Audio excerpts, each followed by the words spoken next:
Today we're unboxing and test driving the HOVERAir X1. This is my honest review. This video is not sponsored by 00 Products in any way. I paid for this thing out of pocket, so let's get this thing unboxed. I love unboxings.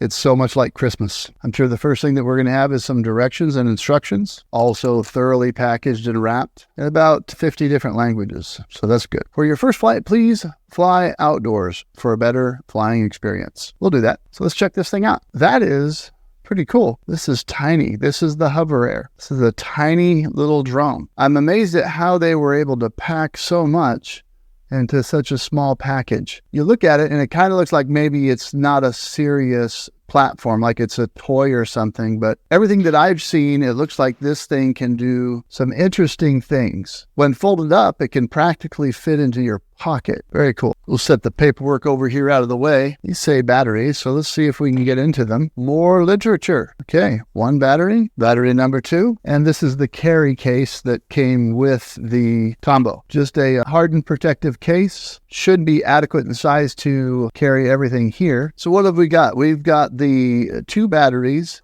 That's my understanding. If you don't order it in the combo, it just comes with 1 battery. And one of the biggest headaches with operating any drone is battery life. So having the ability to have more than 1 battery and swap them out is important. So the kit that I ordered came with the 2-charger battery charging case, 2 batteries, the drone itself, of course, the hard case, says Hover on the front, and of course the USB-A to USB-C charging cable adapter, and this microfiber carrying case. And I'm guessing that this would be helpful to wipe off the drone and maybe even kind of dust off the lens if you ever needed to do that when you're using it outdoors. Let's talk batteries for a second. I've heard different things about the battery life for this particular drone, but having more than 1 battery is pretty important to be able to extend your use when you're out in the field. It stinks to run out of battery and not be able to get the shots that you wanted to get. So let's check this out. Let's see how these fit in here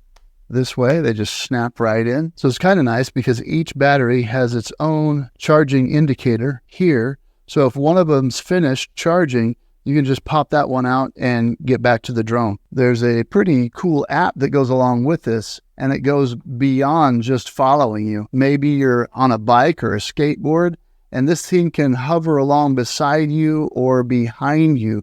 It can even hover in front of you and take shots from in front. It can also do a 360 orbit around you, and it can return to you if you send it out to do a shot in front of or in back of you, and then just land in your hand. It's so small and light. There are very few restrictions when it comes to flying this. My other drone is a DJI Mini 2, and it is subject to a lot of different restrictions, which can be a real headache when you're out trying to use the thing. In many cases with other drones, you need to have clearance in order to fly them, depending on exactly where you're located. So this drone looks pretty durable. It's got plastic bumpers all the way around it, and they flex somewhat. And so it should be able to absorb minor impacts or even hard landings from time to time. Every drone crashes. That's just the reality. And so in terms of size, I can compare this to my iPhone 15. You can see for yourself the scale. This is in fact lighter than my iPhone, but I do have a pretty big OtterBox case on it. But still, this thing is incredibly lightweight. The controls are located here on the front, just above the gimbal camera, and you have your power on button, your mode button, and then you can select from 6 different modes of flight. A gimbal is a mechanical stabilization, but it's my understanding that the software provides additional enhanced stabilization. So a lot of the images that I've seen coming from these devices have been incredibly stable and pretty impressive. But we'll check it out for ourselves. So like I said, in addition to the hard case that I purchased, when you make the standard purchase, it'll come with this microfiber carrying case just to protect it, keep dirt out of it, can go right into your pocket. I don't know that I would carry batteries in the same protective case with it, but it's nice enough. Now this drone came with a battery on it, and I have 2 besides. So that should give me some flight time. There are, of course, sensors on the bottom here. And if you don't buy the external charging case, but you just buy the standard drone, you can charge your battery by connecting to this USB-C port here on the left side of the drone body, and you're fine. Again, I'm told it takes about an hour to charge the batteries, and that's why I like to have several additional batteries. Next, let's have a look at the drone app on my phone.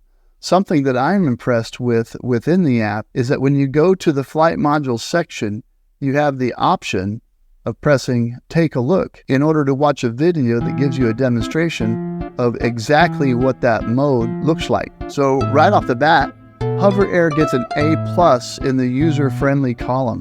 I think based on the features here in the app, pretty much anybody could pick this thing up and be using it and getting great shots within minutes. There are a number of flight modes, including hover, zoom out, follow, orbit, bird's eye, snapshot, and some more advanced modes, manual control, sidetrack, and smart control. I won't be profiling all of those modes and how to do them in this particular video. This is just a basic review of the product. I'll get more in depth in a future video after I've used it for a while. But now let's get outside and put this thing through its paces. And stay tuned to the end because I'm going to let you know exactly what I think about this little drone, the pros, the cons, and the way I think people might be able to use it if they choose to get one. So let's go.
HOVERAir drone is really primarily a personal flying camera and selfie drone. And I think it's uniquely positioned within the drone market to be able to fill a need that currently is not really well addressed by your more advanced drones. This can be used to profile locations. If you're in sales commercially, if you were a realtor, you could use this very effectively to profile properties and locations within your portfolio. And to be able to do that and capture images without the expense of a camera operator, that makes it potentially a very effective tool in your toolkit. But also for creators, if you have a travel vlog and you're profiling destinations, it also makes it a great tool to be able to have with you to capture settings and locations and to describe them and share them on your channel in ways that you can't when you're just by yourself. This is really like having a professional camera crew with you. So I'll show you how I would use this to profile, say, a destination, say my front porch. I'm going to profile my front porch and explain it to you. So it'll go back a little ways. It should be recording now, and we should be getting audio on the phone. So I would be able to profile this location to you and talk you through its features and benefits. If it was a travel destination, or if I was in commercial real estate sales or residential real estate sales, I might use this to profile this setting, but do so without the expense of a camera crew. And that's a huge advantage.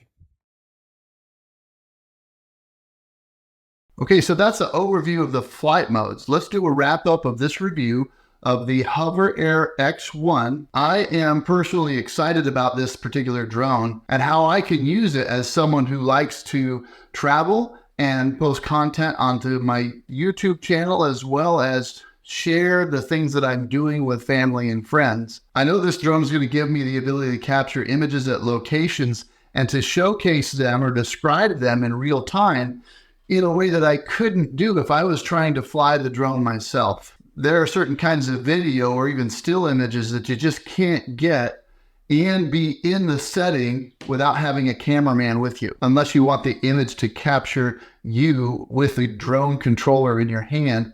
Even then, it can be difficult. The other application that I see using this drone for me is in hover mode, using it as a flying tripod.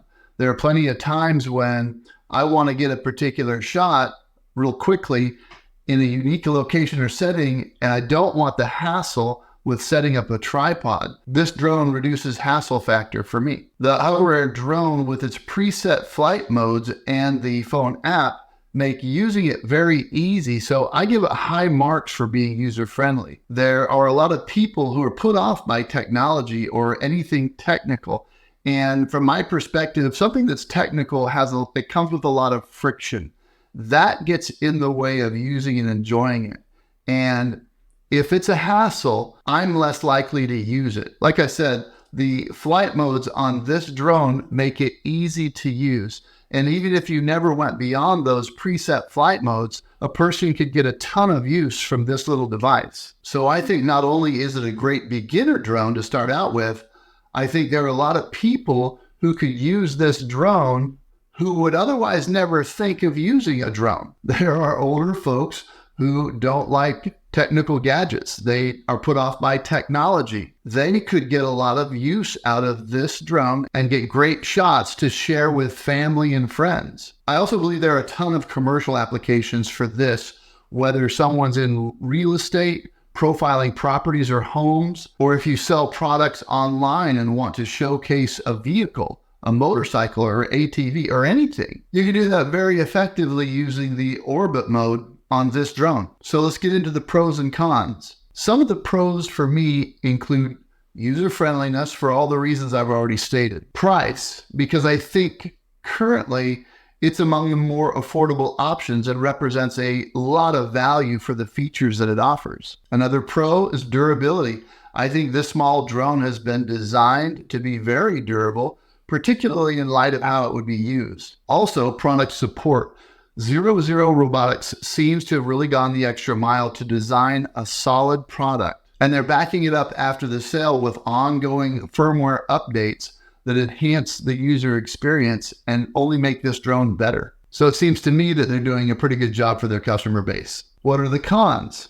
And there are some. For me, I'm always going to want a longer battery life. These batteries seem to give about 20 or 30 minutes depending on how you're using it, and I'm still always going to want a longer battery life. Another issue is the limited range. This is because the drone does not have GPS and has to remain connected to the operator's mobile phone via Bluetooth or Wi-Fi. If that connection is broken, the drone has no means to navigate to its point of origin, and it'll just land. And if it happens to be over water at the time, which is not advised, it will just land in the water. and your drone will be gone. And my final comment is that the camera is limited to 2.7K resolution, but I'm still finding that resolution to be perfectly fine for my use the way I use the drone video. So is that a legitimate complaint? Well, maybe, maybe not. I guess for me, it's like battery life. I'm always going to want better resolution. Does this drone need it? Actually, no. The HOVERair drone is different and fulfills a different role than your traditional DJI style drones. A traditional DJI style drone is different from FPV drones in terms of user experience and immersion. I would describe them as different in their application as a Phillips head screwdriver is to a standard flathead screwdriver. They are different tools with different functions. So if you have a drone, or if you already have a HOVERair X1, please let me know in the comments down below how you use it and whether you like it. What are the features that you like about it? Bottom line for me, I think 00 Robotics has produced an outstanding camera drone. I'm happy with my purchase, and I think you will be too. I have included a link to the drone in the description down below if you're interested. Thanks for checking out this video today. And if you liked it, please like and subscribe to the channel and all that stuff. And we will see you back here again next time.